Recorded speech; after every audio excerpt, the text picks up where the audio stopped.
Welcome back to another video. My name is Jessica. This is Chase.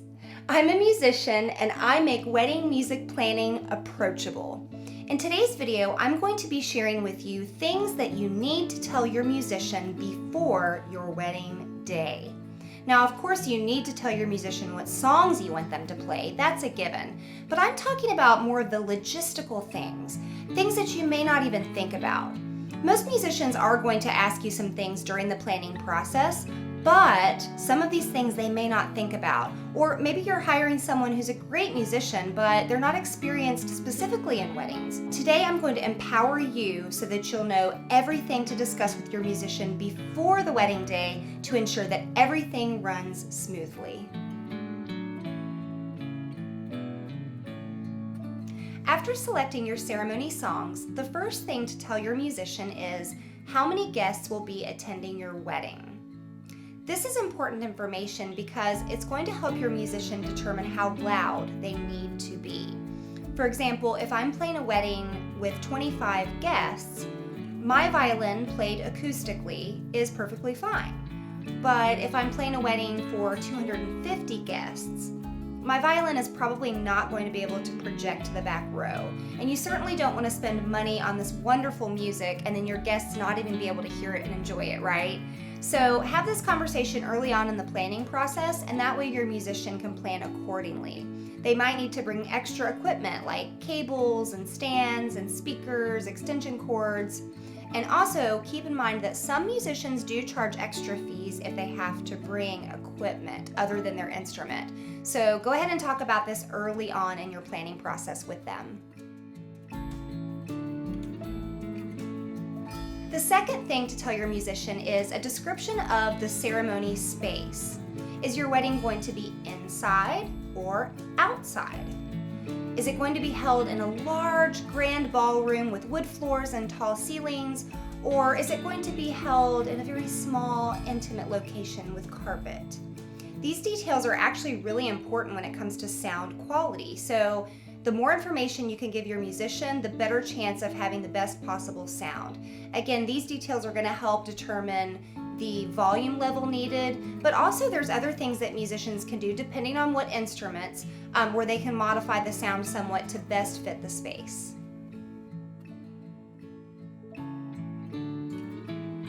The third item on my list pertains to outdoor ceremonies. If you are getting married outside, then make sure you tell your musician your backup rain plan. And if you don't have one right now, then make sure you make one. So many musicians will not play if there's even a chance of rain or even a slight drizzle. So you may not really care much if there's just a drop or two. You might want to just go ahead and go through with this outdoor ceremony that you've had your heart set on, and that's totally understandable. But most of us musicians are not going to risk putting our instrument in that environment because they are very expensive. Many of them are made of wood. It could cause permanent damage. And so we just aren't able to risk that in the elements. So make sure you talk to your musician about this beforehand. For me personally, I will be happy to play outside even in rain as long as I have a shelter where I know that I will 100% be completely covered and there's no chance of any rain getting on me. I'm fine with it, but all musicians have different comfort levels, so just make sure you talk with them about that beforehand. You may not have to actually move the entire ceremony inside. Maybe you just need to have a tent provided, or maybe there's a gazebo or something nearby that you can switch to. The fourth thing to tell your musician, and this is also for my outdoor ceremony folks, is if you will have shelter from direct sunlight at your ceremony. So let's imagine your wedding day is absolutely beautiful.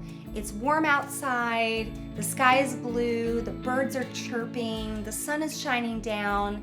It sounds perfect, right?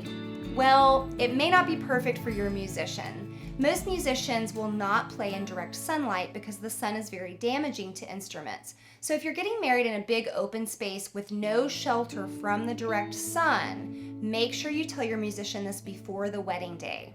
So if you're getting married in the middle of a vineyard or out on a farm in a gorgeous open field, you can still have live music, but most likely your musician is going to require some type of shelter like a tent.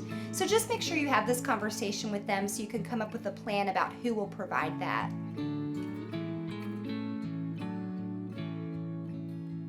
The fifth thing you need to tell your musician is if your ceremony site has an in-house sound system.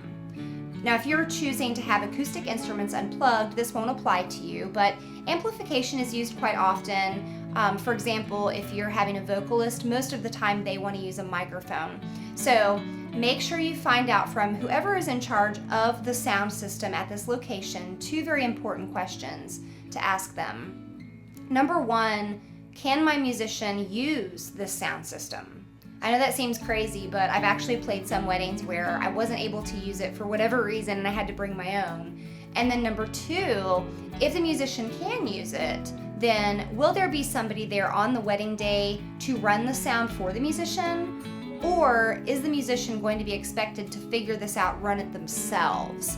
So if the answer is the musician needs to run it themselves, that opens up a whole bunch of other questions probably from the musician about how to power it on and how to run it and everything. So if you get to that point, honestly, I would probably just connect your musician directly with that sound engineer so that you're not the middleman in that conversation. And you might even want to connect them with that sound engineer sooner. I know a lot of times with me, I'll just say, go ahead and give me the name and phone number of that person and I'll kind of take care of all those details because that makes it a lot easier on my clients. The sixth thing to tell your musician is if you are going to be having a wedding coordinator or not. A wedding coordinator is really helpful for many things, and one of their jobs is to cue the musician. So it's just nice for the musician to have a heads up to know if there will be someone there for that. If you don't have a wedding coordinator, it's perfectly fine, I promise. I've actually done more weddings without coordinators than with coordinators. But I'm gonna give you a little tip, something that I've found to be really helpful, something that you can tell your musician to ensure that they know when to begin playing. Give your musician a description of the family member that will be seated first. So it's usually the seating of the grandparents and mothers to kick off the wedding. And so if the mother of the bride, let's say, is the first person to come in, then maybe the bride would say, my mom's in a red dress and she has dark hair. Just something really simple like that, but that gives me an idea of who I'm looking for so I know when to begin that particular song. And then honestly, after that point, I don't really need information about cues. I can kind of watch and see, and I know when the bridesmaids enter, I know when it's the bride, etc. But a little information about the first family member to be seated is really helpful so your musician will know when to begin that song. The seventh thing to tell your musician is where you would like them to set up. You may not have any preference, and that's fine, but if you do have a specific preference, make sure you communicate that with them. For example, you might have a particular corner that you're envisioning them in because of how the photographs are going to turn out, or maybe you want them in the back of the room in a corner, and the back is a little more unconventional and unexpected, so the musician may not know to do that. So just make sure you communicate your preferences. If you don't, there's two things that might happen. One, the musician might be trying to chase you down and find out the answer to the question while you're getting ready for the wedding, and you don't want that to happen. Or number two, the musician might make their own choice without asking you, and it may be something you really don't like. So just kind of give it some thought. Think about the layout. Think about where the bridesmaids and groomsmen, the attendants are going to be. That's definitely an important factor too. And then just communicate that to your musician. The eighth thing you need to tell your musician is how many people will be in your wedding party. This is very important information because it gives your musician cues so that they'll know when to switch songs. Specifically, you need to tell your musician how many mothers and grandparents will be seated, how many bridesmaids you have, including a maid of honor or matron of honor, and if you're having a flower girl and a ring bearer, and if so, how many of those. All right, there you have it. Now you know all the things that you need to tell your musician before your wedding day. I hope that you found this video helpful. If you did, I would really appreciate a thumbs up. And if you are planning a wedding or you're soon to be engaged and will be planning, then make sure you hit that subscribe button and the notification bell so you get future updates on other content that I will be releasing related to wedding music planning. Thank you so much for tuning in. And until next time, Chase and I want to wish you happy planning!